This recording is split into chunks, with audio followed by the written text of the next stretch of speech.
ሰላም እንዴት አደራችሁ? ሰሞኑን ይህን መጽሐፍ ገዝቼው ነበር እና ዛሬ እስቲ ከመነሳቴ በፊት ብዬ 12 ሰዓት አካባቢ ጀመርኩት። ሳላስበው የ2 ሰዓት ከ20 ሆነ። እዛው ጭልጥ።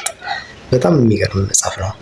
ጀምራችሁት የማታቆሙት መጽሐፍ ነው እና መጽሐፉ በመግቢያው ላይ ምን ይላል?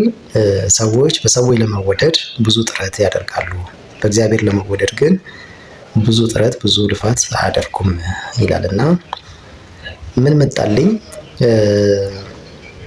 አንድ መስሪያ ቤት ተቀጥረን 10,000 ብር ተቀጥረን ከ10,000 ብሩ በተጨማሪ ለእያንዳንዱ ለምናደርገው መልካም ንግግር፣ መልካም ተግባር፣ ለምንሰማው መልካም ነገር ጭምር በካሜራ እየተከታተለ 100 ብር የሚከፍለን መስሪያ ቤት ቢሆን ምን አይነት ሰው እንሆናለን? ቢያንስ ለ100 ብር ብለን መልካም ስናደርግ እንውላለን፣ መልካም ስንሰማ እንውላለን፣ መልካም ስንናገር እንውላለን። ሁሉ ነገራችን መልካም ይሆናል። ምክንያቱም 100 ብር ስለሚያስከፍል። ይሄ መስሪያ ቤት በካሜራ እየተከታተለ ደሞዝ የሚከፍለን ስለሆነ ተጠንቀቀን መልካም ነገሮችን በሙሉ ስናደርግ እንውላለን። እግዚአብሔር ደግሞ ካሜራ መትከል አያስፈልገውም። ራሱ ከካሜራ በላይ ነው። እንኳን የምናደርገውን የምናስበውን የሚያውቅ አምላክ ነው እና ለምናደርጋቸው ለእያንዳንዷ ነገር ማርክ እየሰጠ የምድር በረከት የሚጨምርልን ቢሆን የሰማይ ጽድቅና እያዘጋጀልንስ ቢሆን። ለምሳሌ ይሄ ልጅ ዛሬ መልካም ንግግር ሲናገር ውሏል፣ ሂዱና ባለው እውቀት ላይ ጨምሩለት ብሎ መላኮችን ቢልክስ? ይሄ ልጅ ዛሬ መልካም ንግግር ሲናገር ውሏልና ከፊቱ ላይ የተደረደሩትን መሰናክሎች ሂዱና አንሱለት ብሎ መላኮችን የሚልክስ?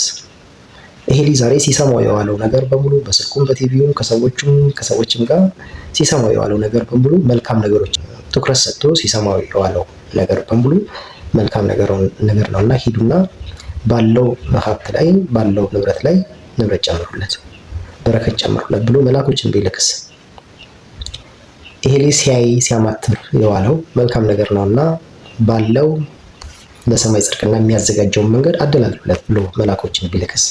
አናቅ እና ራሴን ጠየቅኩኝ። ምንድን ነው በእግዚአብሔር እንዲወደኝ ያደረኩት ነገር እና እያደረኩ ያለሁት ነገር ምንድን ነው ብዬ ራሴን ልጠይቅ ያደረገኝ መጽሐፍ ነው። ለምሳሌ ጓደኞቼ እንዲወዱኝ ጓደኞቼን አላስቀየምም። በማህበራዊ ህይወቴ ላይ መልካም እንዲሆን መልካም ሰው ለመሆን እጥራለሁ። እግዚአብሔርስ እንዲወደኝ እና በረከት እንዲጨምርልኝ የእውቀትን በረከት፣ የሀብትን በረከት፣ የጽድቅናም መንገድ በተላደለ መንገድ እንዲጨምርልኝ ምን እያደረግኩ ነው እንድል ያስቻለኝ መጽሐፍ ነውና አንብቡት ለማለት ነው። አመሰግናለሁ። መልካም ቀን።